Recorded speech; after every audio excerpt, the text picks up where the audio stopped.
झांवरियां पंजाब भर में 15 से 27 सितंबर तक पहली बार सर्विकल कैंसर से बचाव के लिए वैक्सीनेशन मुहिम के दौरान 9 से 14 साल की बच्चियों को सर्विकल कैंसर से बचाव के लिए HPV वैक्सीन लगाई जाएगी। इस सिलसिले में तहसील हेडक्वार्टर अस्पताल शाहपुर सदर में पार्लिमानी सेक्रेटरी बराए लाइव स्टॉक सरदार आसिम शेर मेकन और deputy district health officer doctor Adnan Asghar ने मुहिम का बाकायदा इफ्तिताह कर दिया। इस मौके पर डॉक्टर शाहिद महमूद डोगर, हाजी असगर सियाल, सफदर हुसैन खोखर और दीगर स्टाफ भी मौजूद था। Deputy district health officer doctor Adnan Asghar ने बताया कि सर्विकल कैंसर बच्चा दानी का कैंसर है। बचाव की वैक्सीन पहली बार पाकिस्तान में 9 से 14 साल की बच्चियों को लगाई जाएगी। सर्विकल कैंसर के बायस मुल्क में हर साल 15 से 45 साल तक की उम्र की 3000 से ज्यादा खवातीन जान की बाजी हार जाती हैं। ये कैंसर के खिलाफ पहली वैक्सीन है जो कम उम्र बच्चियों को मुस्तकबिल में इस मोहलिक मर्ज से महफूज रखने के लिए दी जा रही है, जिसकी बदौलत खवातीन इस मूजी मर्ज से छुटकारा पाकर खुशगवार जिंदगी गुजार सकेंगी। उन्होंने बताया कि महकमा सेहत की टीमें यूनियन काउंसिल स्कूलों, अस्पतालों और दीगर मकामात पर वैक्सीन लगाने की सहूलत फराहम करेगी। डॉक्टर अदनान असगर ने कहा कि मुहिम का मरकजी पैगाम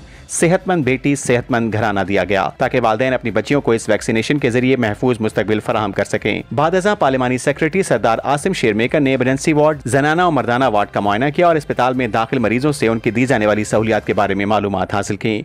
रिपोर्ट जफर अब्बास, तहसील रिपोर्टर शाहपुर झांवरियां।